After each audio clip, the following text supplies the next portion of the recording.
Okay जी, आज की इस वीडियो में हम क्या सीखेंगे। अगर हमें कह दें कि आप अपनी लिंक लिस्ट की लेंथ निकाल के दिखा दें कि आपने अपने लिंक लिस्ट के अंदर कितने नोड डाले हैं, तो ये आप प्रोग्राम के जरिए, फंक्शन के जरिए हमें निकाल के दिखाएं अपनी लिंक लिस्ट की लेंथ।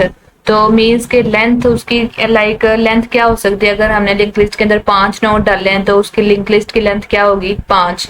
तो 5 क्या होता है, इंटीजर टाइप का। तो इस फंक्शन के हम रिटर्न टाइप रख देंगे इंटीजर टाइप की। अब फंक्शन का नाम कुछ भी रखते हैं, हम गेट लेंथ रख देते हैं।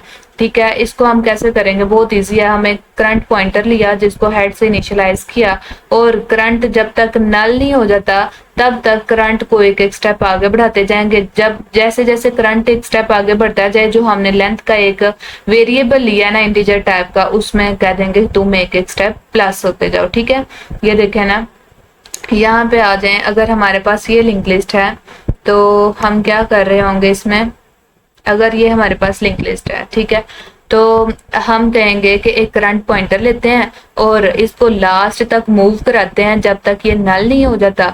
जैसे जैसे करंट एक एक स्टेप आगे होता जाए, हमारी लेंथ में भी एक इजाफा होता जाए। जैसे जैसे हमारा करंट एक एक स्टेप, एक एक अगला अगला नोड देखता जाए, तो हमारी लेंथ में भी एक एक का इजाफा होता जाए। तो आपने ये याद रखना है कि आपने जब करंट को करंट के नेक्स्ट तक मूव कराना है ना, तो लेंथ को आपने पहले इंक्रीज करना है। क्यों इंक्रीज करना है, इसकी रीजन क्या है, क्योंकि आपने करंट को इनिशियलाइज किया है हेड से। ठीक है, तो आप जब इसको एक स्टेप आगे बढ़ाएंगे तो ये लेंथ में इजाफा करेगा। ठीक है, अगर आप लेंथ को नीचे रखते हैं तो क्या होगा, ये देखिए हमने करंट को तो इनिशियलाइज किया है हेड से, यहाँ से इनिशियलाइज किया है ना। तो अगर हम इसे यहाँ से इनिशियलाइज करेंगे, तो अगर हम कहेंगे पहले करंट को एक स्टेप आगे बढ़ाओ और फिर इसकी लेंथ में एक इजाफा करो, तो ऐसे क्या होगा, हमारा जो पहले वाला नोड है ना, वो वाला तो उसकी लेंथ में काउंट नहीं होगा। इसलिए हम करंट को एक स्टेप आगे बढ़ाने से पहले हेड वाले नोड को, उसके फर्स्ट वाले नोड को काउंट करवाने के लिए हम ये पहले लिखेंगे कि उसकी लेंथ में एक प्लस प्लस कर दो। ठीक है, ये देखें मैंने करंट को एक एक स्टेप आगे बढ़ाने से पहले इससे ऊपर लिखा है कि लेंथ में प्लस प्लस कर दो। पहला नोड तुम्हें मिल गया, तुम उसकी भी लेंथ को काउंट करो। तो उसके बाद हम रिटर्न कर देंगे लेंथ को। ठीक है, लेंथ को रिटर्न कर देंगे, तो इसको जाकर नीचे कॉल कर लेते हैं। इसका नाम हमने क्या रखा था, गेट लेंथ। तो ये कहाँ पे होगा, गेट लेंथ इसका करना है। इस फंक्शन को कॉल कर लेते हैं लेंथ ऑफ द लिस्ट। हाँ, ये देखें जिसकी रिटर्न टाइप हमने इंटीजर रखी होती है उसको हम सी आउट में लिख देते हैं। तो इस फंक्शन को मैंने कॉल किया लिस्ट डॉट लिस्ट, मेरे ऑब्जेक्ट का नाम है। इस ऑब्जेक्ट के साथ मैंने अपने फंक्शन को कॉल किया। तो अब देख लेते हैं हमारी लिंक लिस्ट के अंदर कितने नोड प्रेजेंट हैं, इसकी लेंथ कितनी है, 1 2 3 एंड 4। तो अब देख लेते हैं क्या हमें ये 4 रिटर्न करके देगा। तो length of the list is 4, इसने रिटर्न सही तरह से हमें कर दिया है। और अगर हम इसमें एक और नोड इंसर्ट कर दें, list dot insert at head कर लेते हैं। ठीक है, अब मैं 9 कर रही हूँ, तो अब ये इसकी लेंथ कितनी हो जानी चाहिए, 5 हो जानी चाहिए इसकी लेंथ। तो अब देख लेते हैं क्या ये सही तरह रिटर्न करेगा हमें 5। अच्छा, डिलीट एट हेड मैंने किया, sorry, delete at insert at head करना है। इंसर्ट एट हेड वाले फंक्शन को कॉल करना है।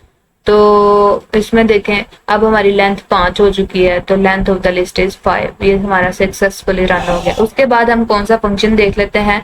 अगर हमें कहें कि सर्च, आपने जो भी आप वैल्यू दें, तो उस नोड को आप सर्च करके दिखाएं कि वो आपके लिंक लिस्ट के अंदर कोई भी आप वैल्यू डालें, तो वह आपका फंक्शन क्या बता दे कि ये वैल्यू आपके लिंक लिस्ट के अंदर प्रेजेंट है या नहीं है। तो इसका क्या मतलब, search for a node with a specific value. तो यानी कि हम अपने फंक्शन को कोई भी की दें और उसको क्या हम कंडीशन लगा सकते हैं कि करंट पॉइंटर लो जिसको हेड से इनिशियलाइज करो, और करंट का डाटा जब तक की के इक्वल नहीं हो जाता तब तक तुम करंट को एक एक स्टेप आगे बढ़ाते जाओ। मींस के करंट के डाटा को जब तक जो भी हम की देंगे, लाइक 2 दिया कि 2 ढूंढो लिंक लिस्ट के अंदर प्रेजेंट है या नहीं, तो नहीं, तो 2 एज अ की दिया ना, तो हम की ऐसे क्या कहेंगे, करंट का डाटा जब तक की के इक्वल नहीं हो जाता, जब तक 2 के इक्वल नहीं हो जाता, तब तक तुम करंट को एक एक स्टेप आगे बढ़ाते जाओ। तो जैसे ही ये आगे स्टेप बढ़ता जाए मीन्स के उसे जब मिल जाए तो रिटर्न कर दो करंट को। तो करंट क्या है, एक नोड टाइप का पॉइंटर है, तो इसकी रिटर्न टाइप मैंने क्या रखी, नोड टाइप का एक पॉइंटर। तो नोड के फौरन बाद आपको पता है एंगल ब्रैकेट में टाइम टी क्यों आया है।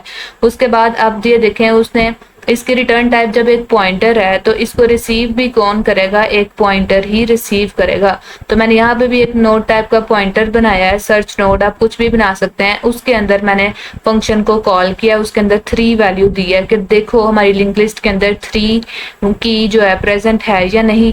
तो अगर तो या जो फंक्शन हमारा कुछ ना कुछ रिटर्न कर रहा है ना, उसे मैंने कंडीशन दिया अगर हमारा जो सर्च नोड है नल पीटीआर नहीं, अगर हमारा जो फंक्शन है नल रिटर्न नहीं कर रहा तो इसका मतलब है कि उसे वैल्यू मिल गई है। और अगर वो नल रिटर्न कर रहा है else node with this value is not found, तो इसको हम सिंपली ये डिस्प्ले करा देंगे। अब हम इसे कंपाइल रन करके देखते हैं। उससे मैंने कहा 3 देखो हमारी लिंक लिस्ट के अंदर प्रेजेंट है या नहीं, node with this value is found. ये देखें इस हमारे मीन्स के हमारी लिंक लिस्ट के अंदर 3, ये देखें ये प्रेजेंट है।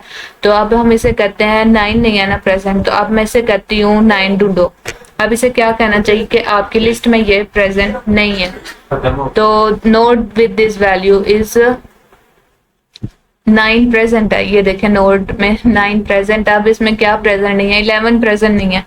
तो मैं देख लेती हूँ क्या ये अब इसे कहता है कि नहीं है present, node with this value is not found. ये देखें तो इस तरह से आपने करना है।